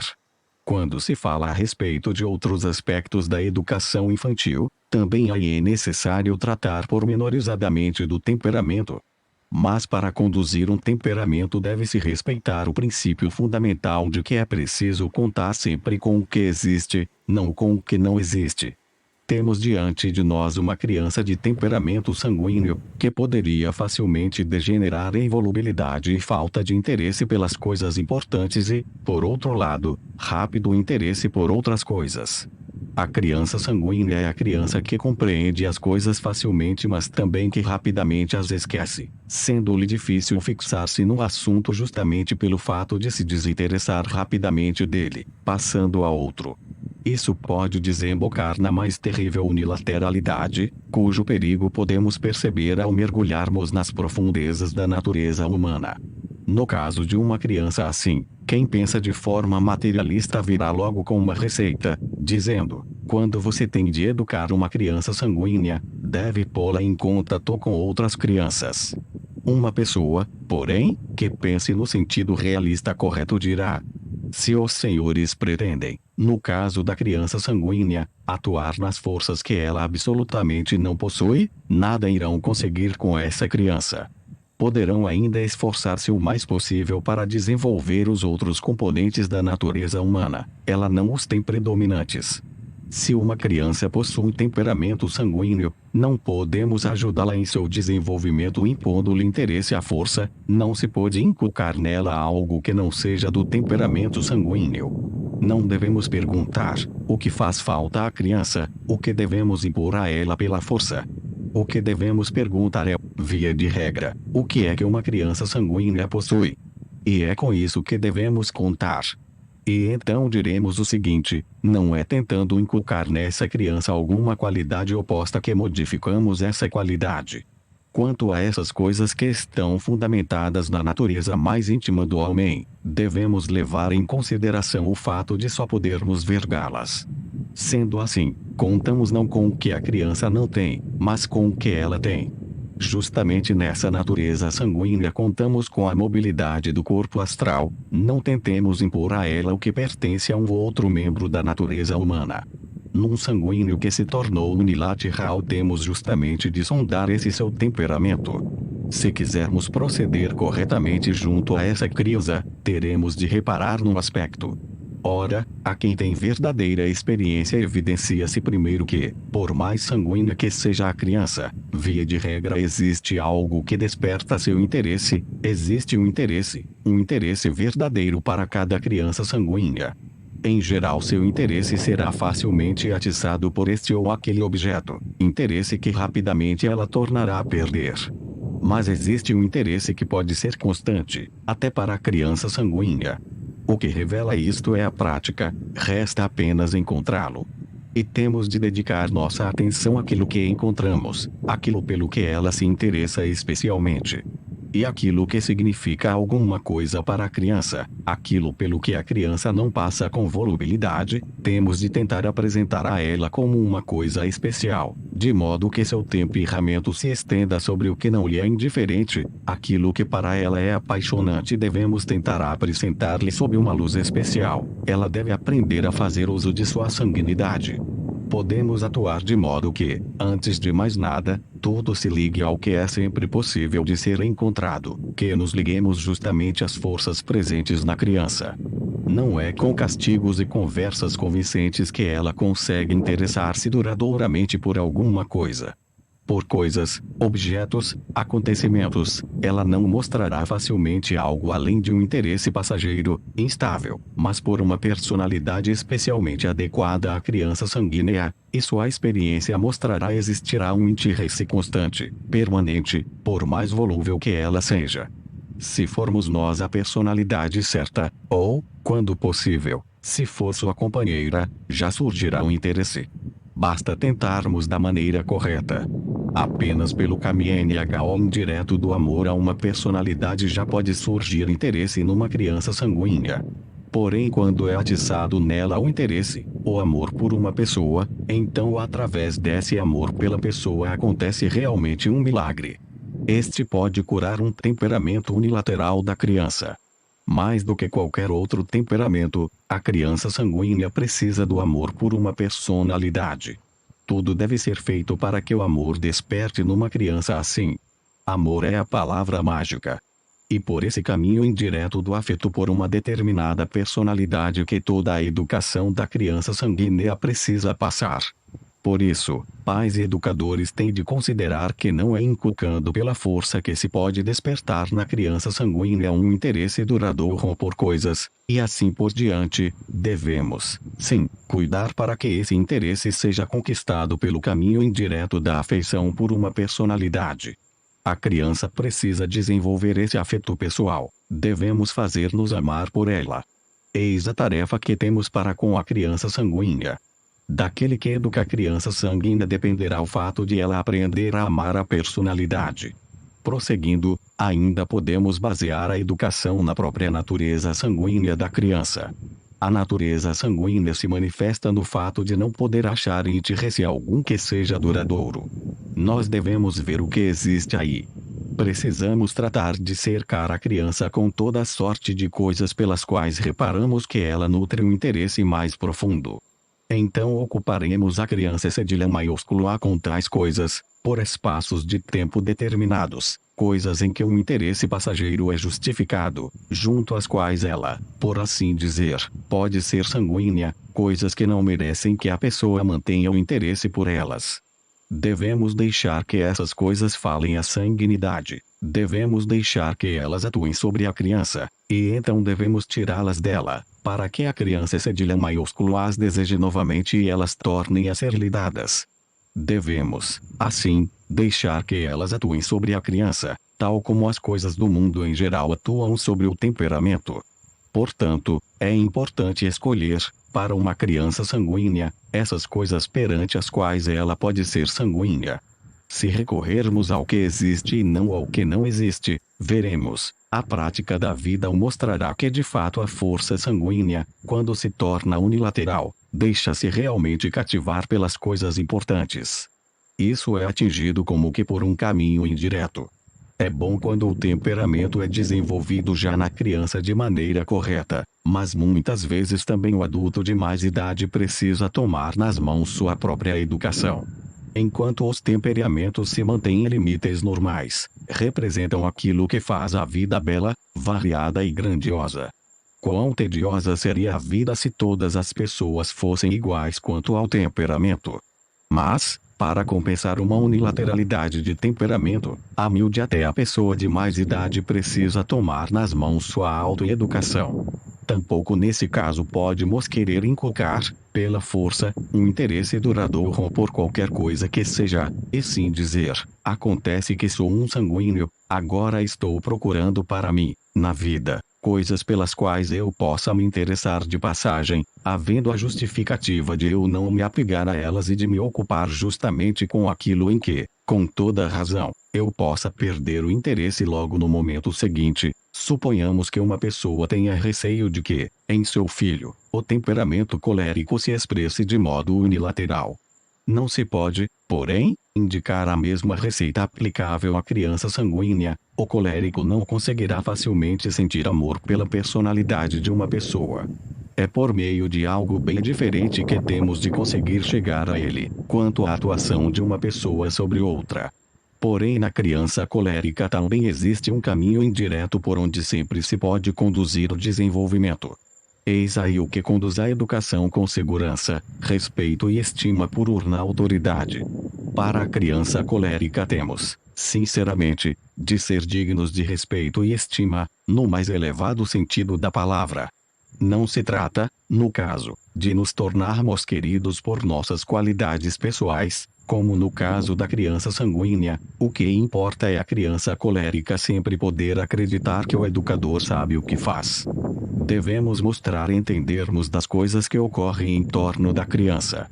Não podemos dar parte de fracos. Devemos cuidar para que a criança colérica nunca sinta não poder obter urna informação, um conselho para o que deve fazer. Devemos cuidar para ter nas mãos as rédeas firmes da autoridade, nunca demonstrando ignorar como agir. A criança precisa sempre acreditar que o educador sabe, do contrário, ele já perdeu a partida. Se amor pela personalidade é a palavra mágica com relação à criança sanguínea, respeito e consideração pelo valor de urna pessoa são as palavras mágicas no caso da criança colérica. Quando temos de educar uma criança colérica, devemos cuidar para que acima de tudo essa criança desenvolva, desdobre suas grandes forças interiores. É necessário familiarizar a criança com o que lhe possa trazer dificuldades na vida exterior. Quando a criança colérica ameaça degenerar numa unilateralidade, ao educá-la é necessário propor-lhe especialmente o que é difícil de superar. É necessário chamar sua atenção para os obstáculos da vida, colocando diante dela coisas difíceis de serem vencidas. Devem ser postas em seu caminho, em especial, coisas que lhe ofereçam resistência. Resistências, dificuldades, devem ser deixadas no caminho da criança colérica. Devemos procurar não tornar sua vida tão fácil. Devemos criar obstáculos, de modo que o temperamento colérico não seja reprimido, mas possa justamente expressar-se através do confronto com determinadas dificuldades que ela tem de superar. Não devemos abafar o temperamento colérico da criança pela força e com castigos, e sim apresentar-lhe coisas com as quais ela precisa usar de energia, nas quais a expressão do temperamento colérico seja justificada. A criança colérica tende a aprender, por necessidade intrínseca, a lutar com o mundo objetivo. Por isso devemos procurar organizar o ambiente de modo que esse temperamento colérico possa esgotar-se ao ter de superar obstáculos, sendo particularmente bom se ela puder superá-los em coisas insignificantes, em bagatelas, deixando-se a criança fazer qualquer coisa em que tenha de usar uma força imensa, em que o temperamento colérico se expresse de modo especial, em que, na verdade, os obstáculos vençam, em que a força empregada se dissolva em nada. Com isso ela adquire respeito pelo poder das coisas que se opõem ao que é vivido no temperamento colérico. Por outro lado, temos aqui mais um caminho indireto pelo qual o temperamento colérico pode ser educado.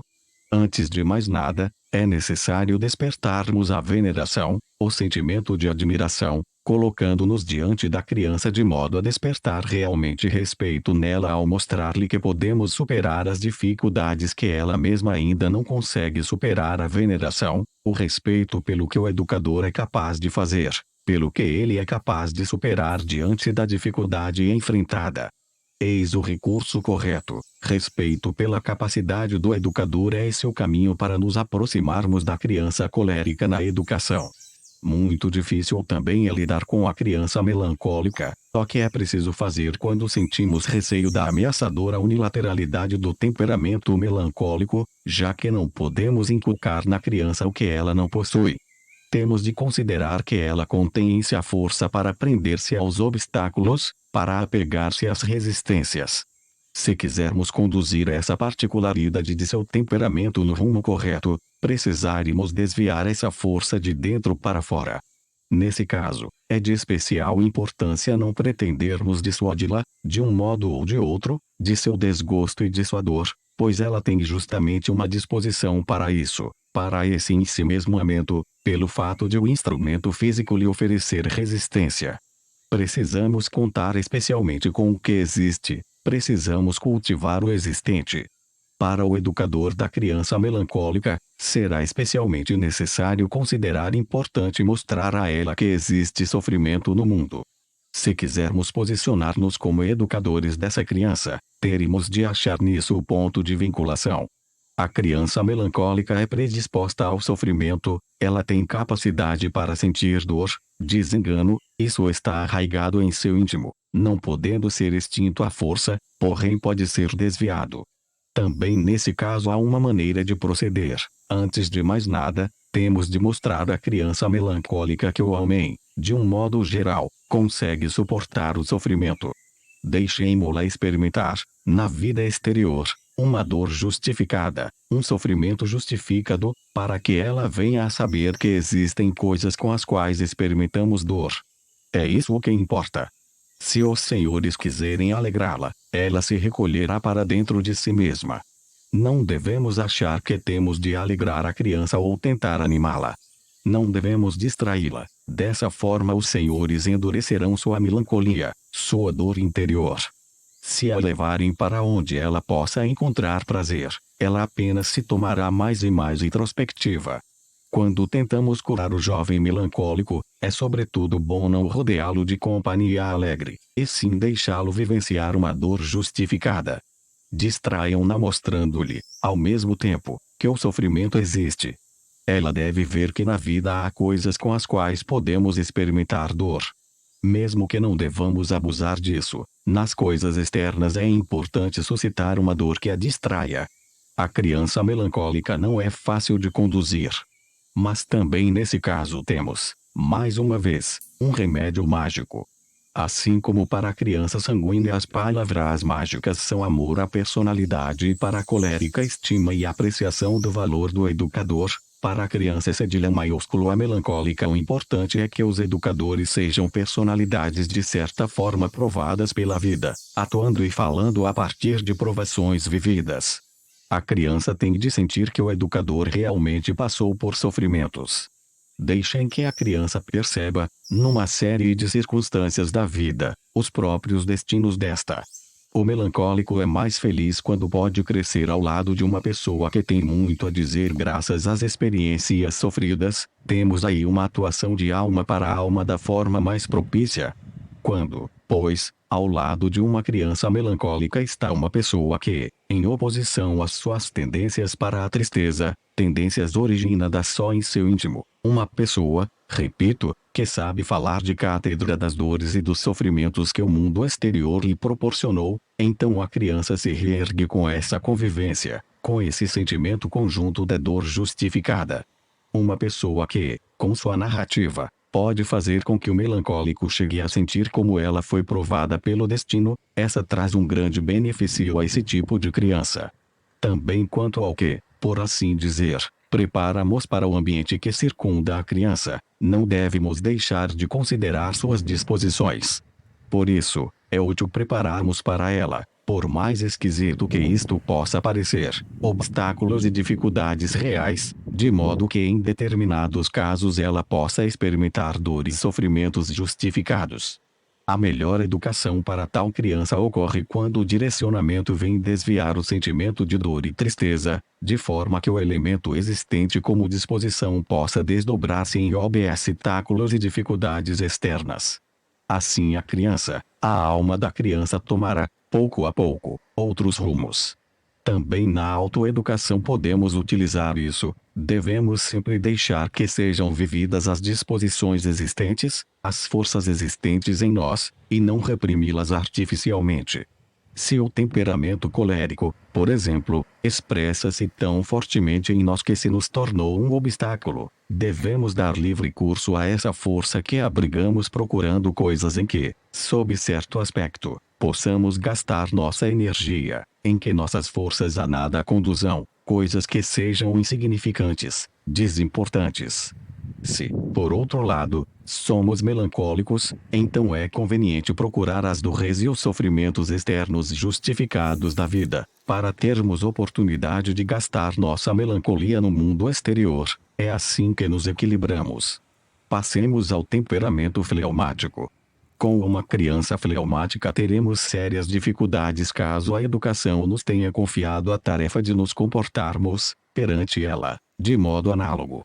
É difícil conseguir uma influência sobre o fleumático. Porém existe um caminho indireto. Aí, novamente o menos acertado, o totalmente errado seria querermos sacudi-lo de seu sossego, seria pensarmos que podemos inculcar-lhe, forçar-lhe diretamente algum interesse. Novamente temos de contar com o que ele possui. Existe uma coisa a qual o fleumático sempre se apega, principalmente quando é criança. Se nós, apenas com uma educação sábia, fizermos aquilo de que a criança precisa para reerguer-se, poderemos conseguir muito. É necessário que a criança fleumática tenha muita convivência com outras crianças. Se para as outras crianças já é bom ter companheiros, para a criança fleumática é particularmente bom. Ela precisa de companheiros que tenham os mais diversos interesses.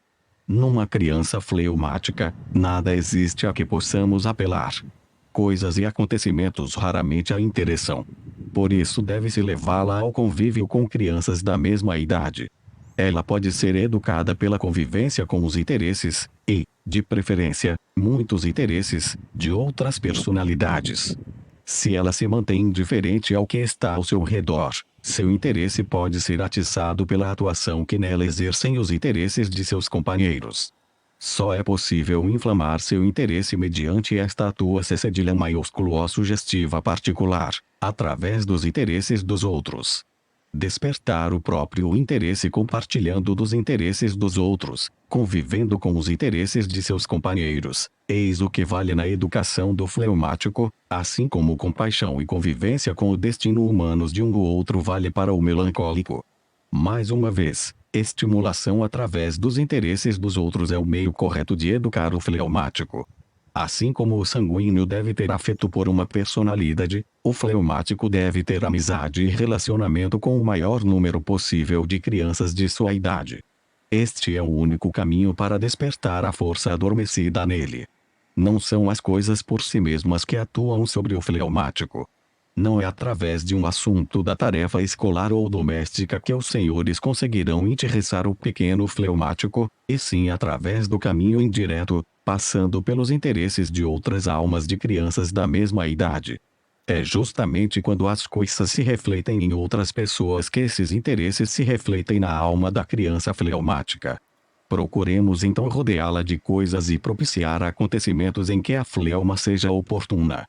Devemos dirigir a fleuma para os objetos certos, diante dos quais se possa ser fleumático. Com isso podem ser obtidos, por vezes, magníficos resultados junto à criança pequena. Mas também nas pessoas de mais idade, quando se nota que a fleuma tende a expressar-se de modo unilateral, a autoeducação pode ser tomada nas mãos desta forma, tentando-se observar pessoas e seus interesses. E existe ainda outra atitude, à medida que a pessoa é capaz de usar intelecto e razão, procurar coisas e acontecimentos que lhe sejam extremamente indiferentes, frente aos quais seja justificado ser fleumático. Vimos novamente como no método educativo baseado na ciência espiritual temos de construir em cima do que se tem, e não do que não se tem. Podemos, assim, dizer que para o sanguíneo é melhor crescer sob a direção de uma mão firme, tendo uma pessoa a mostrar-lhe os lados externos do caráter e podendo, através disso, desenvolver o amor pessoal. Não só amor, mas respeito e veneração pelo que uma personalidade é capaz de fazer é o melhor para o colérico. Um melancólico pode se considerar de grande sorte se puder crescer conduzido pela mão de uma pessoa com destino amargo. É no distanciamento correspondente, produzido pela nova visão, pela compaixão nascida com a autoridade, é no compartilhar do destino justificadamente doloroso que encontramos o que o melancólico necessita. Ele se desenvolve bem quando pode vivenciar nem tanto o afeto por uma personalidade, nem tanto o respeito e a veneração pela capacidade de uma personalidade, mas o compartilhar dos sentimentos relativos a sofrimento e destino doloroso justificados. Já o fleumático é uma pessoa da qual podemos nos aproximar melhor quando despertamos nele a simpatia pelos interesses de outras personalidades, quando ele se pode entusiasmar pelos interesses de outras pessoas. O sanguíneo deve poder desenvolver amor e afeto por uma personalidade. O colérico deve poder desenvolver veneração e respeito pelas capacidades da personalidade. O melancólico deve poder desenvolver um coração compassivo para com o destino do outro. Ao fleumático se deve mostrar um proveito nos interesses de outros. Vemos assim, nesses princípios educativos, como a ciência espiritual interfere nas questões práticas da vida justamente ao falarmos dos aspectos íntimos dela, pois é justamente nestes aspectos íntimos da vida que a ciência espiritual evidencia sua praxis, seu lado eminentemente prático. A arte de viver ganharia infinitamente caso fossem adotados estes conhecimentos realísticos da ciência espiritual. Quando se trata de conseguir viver bem, precisamos auscultar da vida os seus segredos, e estes estão por trás do sensorial. Só a verdadeira ciência espiritual é capaz de elucidar e penetrar de tal modo os temperamentos humanos que podemos manejá-la de modo a servir ao bem e à verdadeira felicidade na vida de um jovem e na vida de uma pessoa de mais idade. Também é que o homem pode tomar a autoeducação cedilha maiúsculo O em suas mãos. Ora, quando se trata de tomar em nossas mãos a autoeducação, os temperamentos também podem ser-nos bastante úteis. Percebemos, com nosso intelecto, que nossa sanguinidade está brincando um bocado conosco e ameaça degenerar num modo de vida irresoluto. Nós corremos de uma coisa para outra. Isso pode ser enfrentado é só seguirmos o caminho correto. Mas o sanguíneo não chega ao objetivo dizendo a si mesmo: você tem um temperamento sanguíneo, você tem de perder esse hábito. O intelecto aplicado diretamente é, nesse campo, muitas vezes um obstáculo. Em compensação, ele consegue muito agindo indiretamente.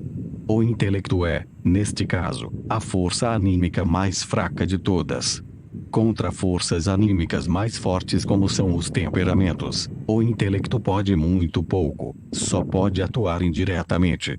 E se a pessoa ainda aconselhar inúmeras vezes a própria consciência que se concentre um pouco em alguma coisa, então seu temperamento sanguíneo continuará sempre a pregar IPC cedilha maiúsculo AS.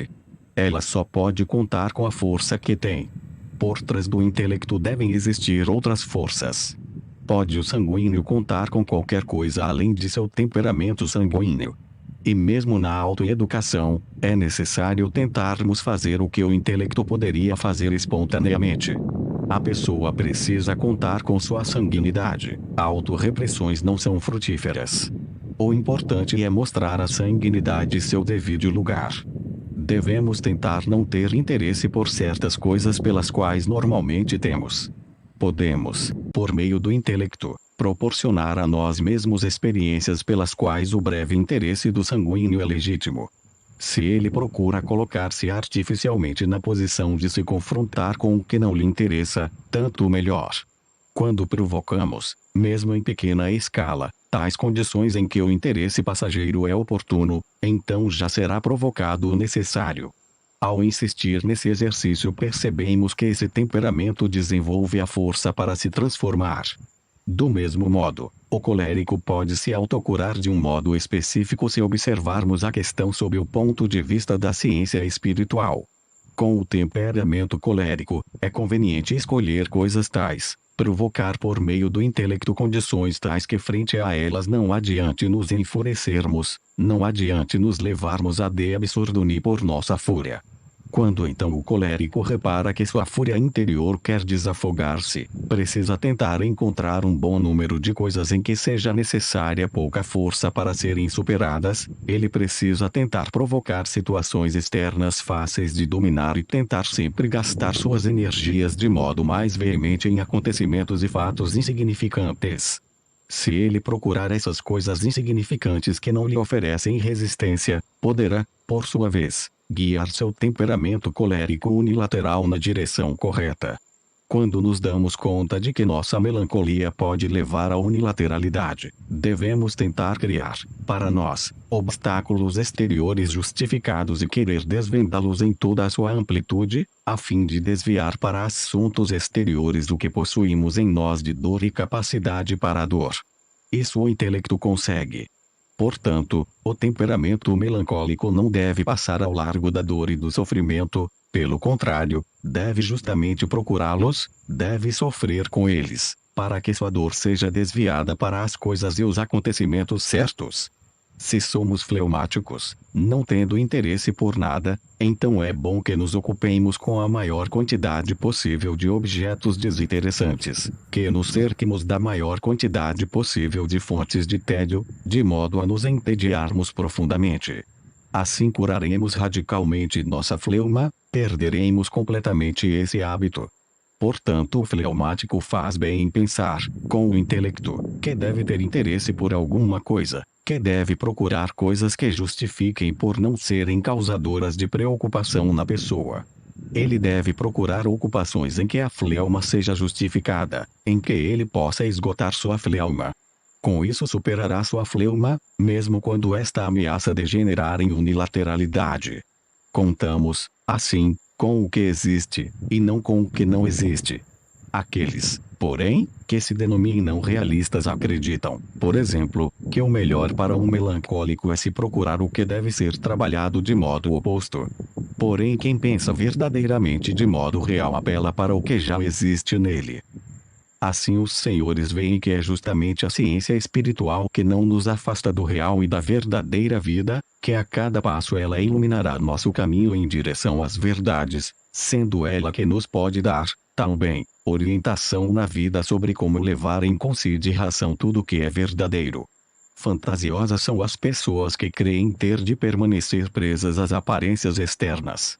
Temos de procurar razões mais profundas se quisermos penetrar nessa realidade, sendo que adquiriremos uma compreensão para a multiplicidade da vida ao entrarmos em tais considerações.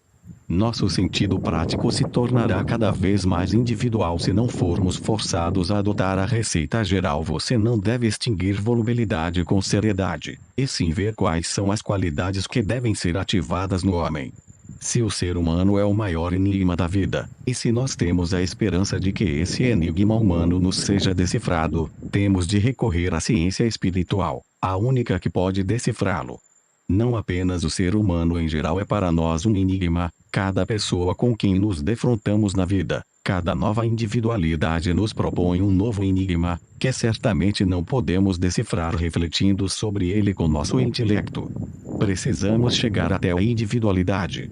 E então também poderemos deixar a ciência espiritual atuar a partir de nosso núcleo essencial mais íntimo. Poderemos fazer da ciência espiritual o impulso máximo da vida. Enquanto continuar apenas sendo teoria, ela não terá valor algum.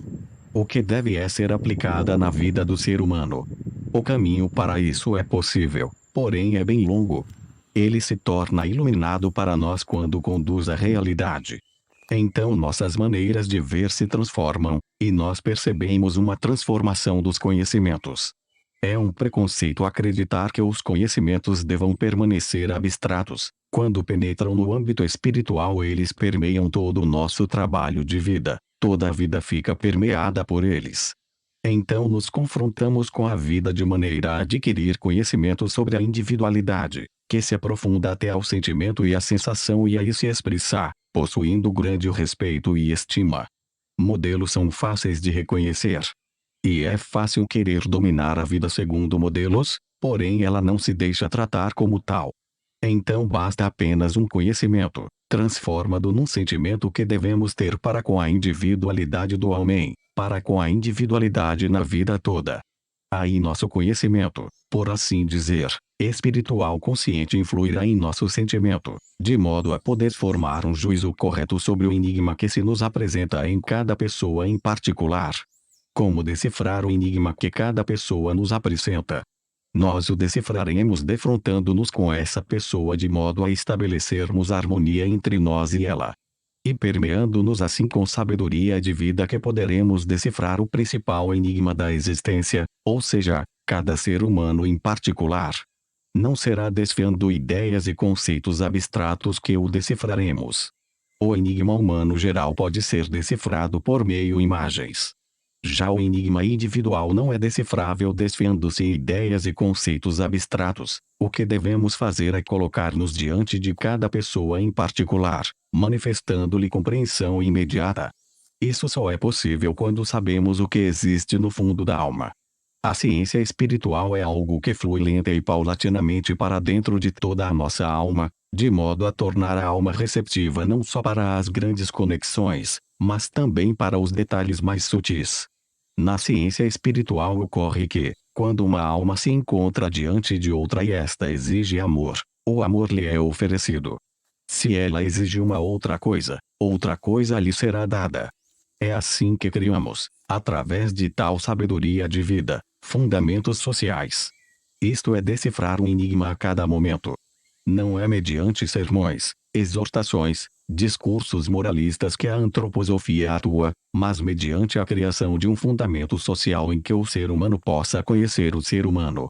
A ciência espiritual constitui, assim, o fundamento da vida, e o amor é a flor e o fruto de uma vida assim animada pela ciência espiritual. Por isso esta pode afirmar estar criando algo que venha a ser a base para o mais belo objetivo do propósito do homem, o verdadeiro e legítimo amor humano. Em nosso sentir fraternal, em nosso amor, na maneira como nos colocamos diante de cada pessoa em particular, em nossa conduta deveríamos aprender, através da ciência espiritual, a arte de viver. Se deixássemos a vida e o amor a fluir para o sentimento e para a sensação, a vida humana seria uma bela expressão dos frutos dessa ciência espiritual. Sob todos os aspectos, chegamos a conhecer as pessoas individualmente quando as reconhecemos por meio da ciência espiritual. Foi desse modo que já aprendemos a conhecer a criança. Pouco a pouco aprendemos a considerar e a apreciar na criança o peculiar, o enigmático da individualidade, e aprendemos também como lidar, na vida, com este individual, pois a ciência espiritual, por assim dizer, não nos dá somente indicações racionais gerais, mas nos orienta em nosso comportamento para com a pessoa, a fim de decifrar os enigmas que nela estão para ser decifrados, amar o ser humano como devemos amá-lo se quisermos não apenas estudá-lo intelectualmente, mas deixá-lo atuar totalmente sobre nós, deixar que nosso conhecimento da ciência espiritual ponha asas em nossos sentimentos, em nosso amor. Esta é a verdadeira base que pode proporcionar o verdadeiro, o fecundo e legítimo amor humano. Esta é a base que nos faz descobrir o que temos de procurar como sendo o núcleo essencial mais íntimo de cada indivíduo. E permeando-nos assim com o conhecimento espiritual, nossa vida social será regida de modo que cada um, ao se defrontar com o outro com estima e consideração e com penetração no enigma humano, aprenderá como descobrir e regular sua conduta perante o ser humano. Só quem vive a priori em abstrações pode falar em conceitos insípidos, mas quem aspira ao verdadeiro conhecimento o encontrará, como encontrará o caminho para o seu próximo, achará a solução do enigma do próximo em seu próprio comportamento, em seu próprio procedimento. Assim deciframos o enigma individual que é o modo como nós mesmos nos comportamos perante os outros. Nós só encontramos o núcleo essencial do outro com uma concepção de vida proveniente do espírito. Ciência espiritual deve ser uma prática de vida, um fator espiritual de vida, inteiramente praxis, inteiramente vida, e não uma pálida teoria cinzenta. Estes são conhecimentos que podem atuar dentro de todas as fibras do ser humano, que podem dominar cada maneira particular de agir na vida. E assim, isso pode ser mostrado especialmente nesta observação das peculiaridades íntimas dos homens, dos temperamentos. É assim que a ciência espiritual se converte em verdadeira arte de viver. É assim que se inflama o que é de mais belo entre dois seres humanos, quando olhamos nos olhos do outro e não só entendemos como penetrar o enigma, mas também como amar, deixar fluir amor de uma individualidade para outra. De provas teóricas a ciência espiritual não precisa, a vida lhe fornece suas provas. O cientista espiritual sabe que a tudo se pode objetar com um pró e um contra. As verdadeiras provas são aquelas que a vida nos traz, e a vida só pode mostrar, passo a passo, a verdade do que pensamos ao observar o homem através do conhecimento da ciência espiritual, pois esta consiste num processo cognitivo harmônico, vividamente fervoroso, penetrando nos mais profundos mistérios da vida. Respostas a perguntas. Ao final da conferência proferida em Berlim, em 4 de março de 1909. Existem também pessoas em que nenhum temperamento se manifesta. O que predomina nelas? Isso é verdade? Há pessoas em que, por assim dizer, não se destaca um matiz temperamental específico. No entanto, o observador perspicaz poderá descobrir que todavia existe, em certo sentido, um temperamento. Precisamos ter bem claro que, ao se desenvolver um tema dessa ordem, nem tudo que é pertinente pode ser dito. Sendo assim, caso se quisesse esclarecer certos fenômenos da vida, eu deveria também explicar-lhes, por outro lado, os complicados temperamentos particulares, teria de mostrar-lhes como, na verdade, em toda pessoa há certas peculiaridades de um de seus membros, ontológicos, se salientam, possuindo ela, portanto, um evidente temperamento. Contudo, pode acontecer muito bem de um outro lado da entidade humana atuar sobre outros aspectos da pessoa. Sendo assim, quem estudasse as disposições temperamentais de Napoleão poderia descobrir que com relação a determinadas coisas ele deve ter se portado de modo bem fleumático, tanto que podemos dizer o seguinte: nuances dos 4 temperamentos podem ser encontradas em toda a pessoa, salientando-se justamente o que provém de um excedente específico. Quando eu disse, a respeito do corpo astral, que este funciona em excesso, isto não equivale a dizer que ele atua exercendo um domínio incondicional sobre os demais. Isso significa que nessa pessoa ele atua além de sua medida normal. Pode ser que o corpo astral atue em excesso por não se encontrar inserido na harmonia correta, mesmo no corpo físico. Então esses SOS podem neutralizar-se, manifestando-se algo como a absoluta ausência de temperamento, que consiste no equilíbrio de aspectos existentes de um ou de outro lado. Com uma boa capacidade de observação anímica, sempre se poderá perceber na pessoa um temperamento relevante. Em que consiste o fenômeno do egoísmo? Eu deveria proferir muitas palestras para explicar corretamente esse tema. O egoísmo é o que, por um lado, faz do homem uma individualidade. Ele se desmancharia caso não pudesse sintetizar o seu ser. Numa pessoa que exagera no princípio do eu, porém de modo diverso do que no temperamento colérico, o egoísmo nada mais é senão a hipertensão do princípio da individualidade. Subjaz à natureza humana o fato de a energia que poderia conduzir um homem a uma meta também poder ser exagerada. E com isso ele pode tornar-se uma pessoa livre. Que temperamentos indicam os olhos cinzentos? Devo apelar um pouco à sua benevolência. Isso não pode ser colocado aqui de modo tão exato, pois necessitaria de muitas horas. Só posso responder-lhe sem poder dizer a origem. Portanto, eu gostaria de comentar o seguinte: ao perguntar sobre a correspondência entre olhos cinzentos e o temperamento, o senhor deveria levar em conta que, via de regra, os olhos cinzentos têm uma certa nuance tendente a uma ou outra cor. Existem olhos de tom cinza esverdeado, cinza acastanhado, cinza azulado. Em geral, os olhos de tom cinza azulado podem indicar um temperamento melancólico, os esverdeados um temperamento fleumático. Isso, porém, não deve ser tomado como padrão. A melancolia é uma doença nervosa. O que eu descrevi hoje como temperamento melancólico não é designado como melancolia.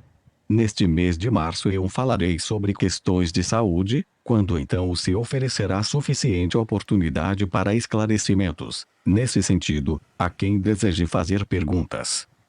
Esta obra foi digitalizada sem fins comerciais e destinada unicamente à leitura de pessoas portadoras de deficiência visual, por força da Lei de Direitos de Autor. Por isto, este trabalho é oferecido gratuitamente aos amigos cegos e deficientes visuais de acordo com a Lei. Lei 9.610, de 19 de fevereiro de 1998, sobre direitos autorais. Alteração, atualização e consolidação da legislação. Título I, dos direitos do autor. Capítulo IV, das limitações aos direitos autorais. Art. 46 não constitui ofensa aos direitos autorais, e a reprodução D. De obras literárias, artísticas ou científicas, para uso exclusivo de deficientes visuais, sempre que a reprodução, sem fins comerciais, seja feita mediante o sistema Braille ou outro procedimento em qualquer suporte para esses destinatários. Rudolf Steiner. O mistério dos temperamentos. As bases anímicas do comportamento humano. Texto compilado por Sengler Tiffey, a partir de 3 conferências do autor. Tradução de Andrea Hahn. O mistério dos temperamentos. Quando se trata de saber lidar com a vida, temos de auscultar seus mistérios, e estes situam-se detrás do mundo sensível. Uma opinião muito difundida e justificada